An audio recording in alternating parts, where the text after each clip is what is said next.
Welcome to another deep dive. Today, we're tackling something that, well, it touches pretty much all of us: stress. We've been digging into some really fascinating resources you shared, especially around this whole concept of psalm power, trying to understand how it connects to our well-being. Yeah, there's some compelling stuff in there. Definitely. And our goal today is pretty simple. Sift through all that, pull out the key insights. You know, those useful nuggets and actual steps you can use to handle stress better. We know life's busy. Right, cut straight to the chase. And what jumped out at me immediately from the sources was how clear they are that stress isn't just fuzzy feelings. It has real, actual physical effects. Totally.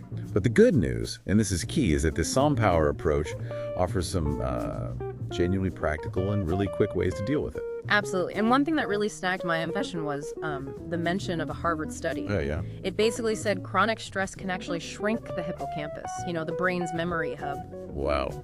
Shrink it. Yeah. Makes you think, right? If you've ever felt kind of foggy or forgetful when you're super stressed, well, maybe there's a reason. Yeah, that's significant. We should definitely unpack what they mean by chronic stress, too. For sure. And what its potential impact on, like, just thinking clearly might be. And this psalm power stuff itself, Yeah. It's interesting how it blends things. It's not purely ancient texts. Right. It seems to be weaving, spiritual insights with very modern, practical stress busters. Things you can do in under 5 minutes. Which is exactly what most of us need, let's be honest. Totally. I liked how they called it a spiritual Swiss Army knife for stress. What makes it feel like that kind of multi-tool to you based on what you saw? That's a good way to put it. It feels like it offers a mix, mental exercises, movement, even sensory stuff, but all linked back to themes from the Psalms. Okay, got it. So yeah, our mission today, to pull out the key stuff about stress, how it shows up, what it does, and these quick practical techniques to manage it, all drawn from those resources. Sounds like a plan. Let's dig in. Okay, so one source called Stress, a silent ninja sabotaging your joy. Pretty dramatic.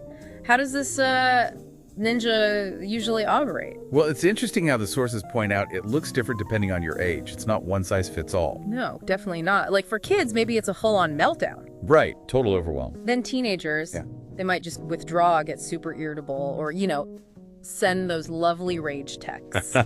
Been there, seen that. And for us adults, well, who hasn't felt that sudden, irrational anger at slow Wi-Fi? Oh, absolutely. Or just endless doom scrolling. It's a weird sign, but it's often stress bubbling up. Exactly.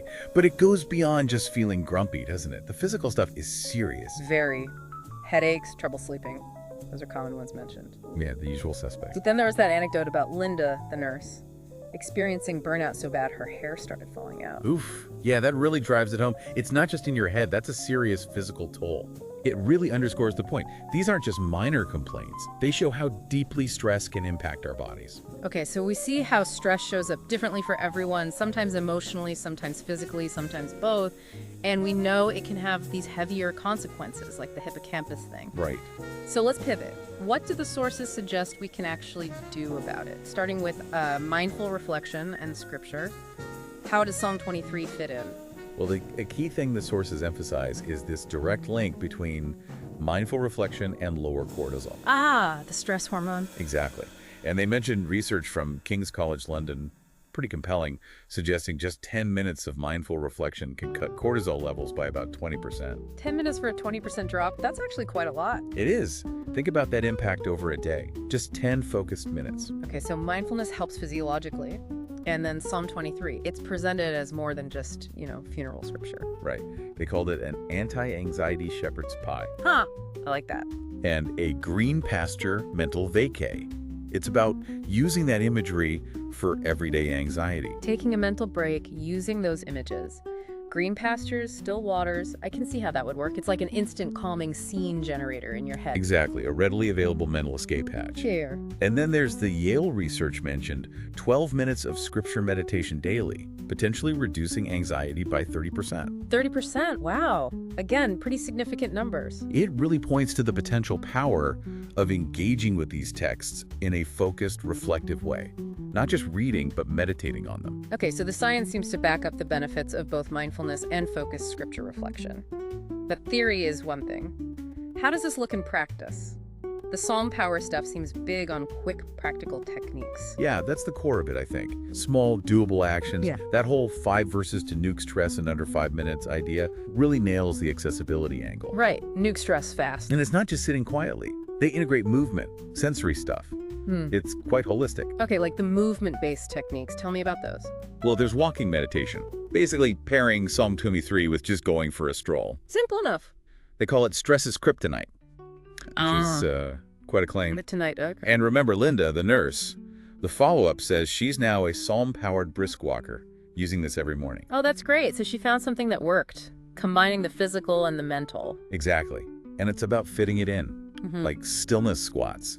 Just 5 deep breaths mid-workout. So simple. Or psalm push-ups, reciting Psalm 46.nizzup while doing 5 push-ups. Or even modified ones. Or calf raises washing dishes. That counts too. It's finding those little moments, injecting intention.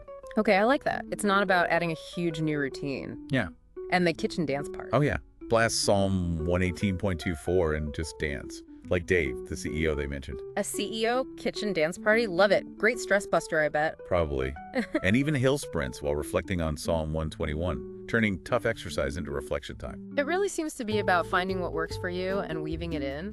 Totally. And it's not just movement, there's mindfulness and sensory stuff too. Right. Like that calm jar for kids. Oh, the glitter jar thing. Yeah, glitter, water, maybe Psalm 127. Encouraging deep breaths while watching the glitter settle. A nice visual for calming down. That sounds lovely for kids. And what about diet and hydration? That came up too. Little things like having lavender tea with honey while thinking about Psalm 23. Calming vibes. Or Zumbani tea with mint. And that stress-busting Buddha bowl with vegan and chicken options. Okay, practical food ideas. And even just lemon and cucumber water. Simple hydration. Red bush tea rubos with cinnamon was another one. And the smoothie? The stress smoothing smoothie. Yeah. Spinach, banana, almond milk, chia seeds.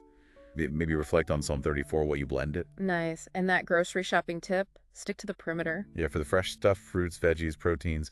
Good advice generally, but framed here for stress-busting whole foods. Makes sense. Less processed stuff, better fuel. And any other like tangible coping things. The post-it prayers idea was interesting. Inspired by Psalm 55, apparently. Write down burdens on post-its and symbolically toss them. Huh. A physical act of letting go. I can see how that might feel good. Yeah, finding physical actions to support the mental shift. So if we zoom out a bit, what's the bigger picture here? What makes this approach stand out? I think it's that deliberate mix, you know?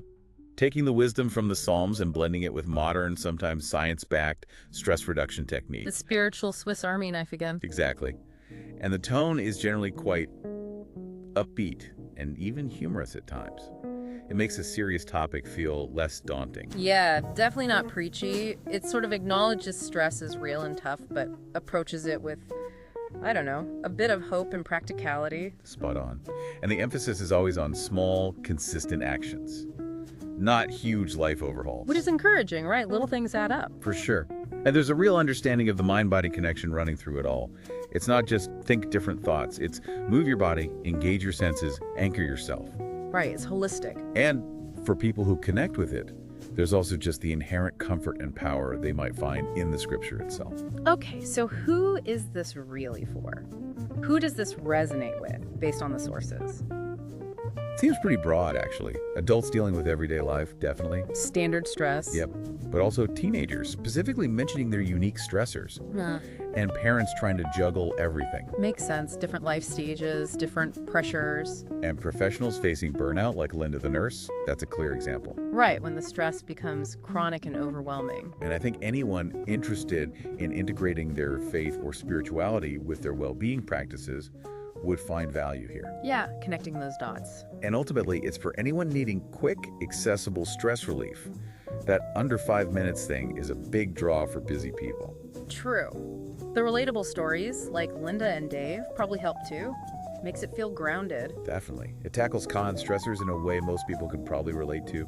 Okay, so if people listening are intrigued and want to check out these Psalm Power techniques or resources, Where should they go? The sources gave a couple of links for things like free printables, the tea blend recipes, and the Psalm playlists. The place to go is www.beacons.ai Vanga's Wellness Vault Digit. Okay, beacons.ai Vanga's Wellness Vault Digit. Got it. And if they're interested in merch, like Zen-inspired clothing, stickers, caps, cups, that kind of thing, there's a shop link too. Oh, yeah. It's www.vangaswellnessvaultbeyond-shop.fourthwall.com. Right, Vanga's Wellness Vault beyond-shop.fourthwall.com. We'll make sure those are easy to find. Sounds good. So wrapping this up then, what are the main takeaways from this deep dive into stress and the Psalm Power resources? I think the biggest thing is stress is real. It affects us physically and mentally, no doubt. But crucially, these resources offer a whole toolbox of quick, practical ways to manage it. It's about blending that mindful reflection, maybe getting some movement in, and if it resonates, using the wisdom from Scripture. And it's not about massive changes overnight. Not at all. It's those small, consistent actions, adding little moments of calm or intention into your day that can really genuinely shift things and build well-being over time. We really hope this deep dive has given you some, surprising ideas or maybe just some immediately usable techniques to help navigate stress a bit better. Yeah, because it can feel overwhelming. But knowing there are these accessible tools, that's empowering, right? Definitely. Which kind of leads to a final thought for everyone listening to maybe mull over this week. Okay. How could incorporating just one of these little Psalm Power ideas into your routine potentially shift how you experience stress? Yeah. What's one small, consistent thing you could try that might just unlock a bit more calm for you? That's a great question to end on. Something small to try out. Definitely worth considering.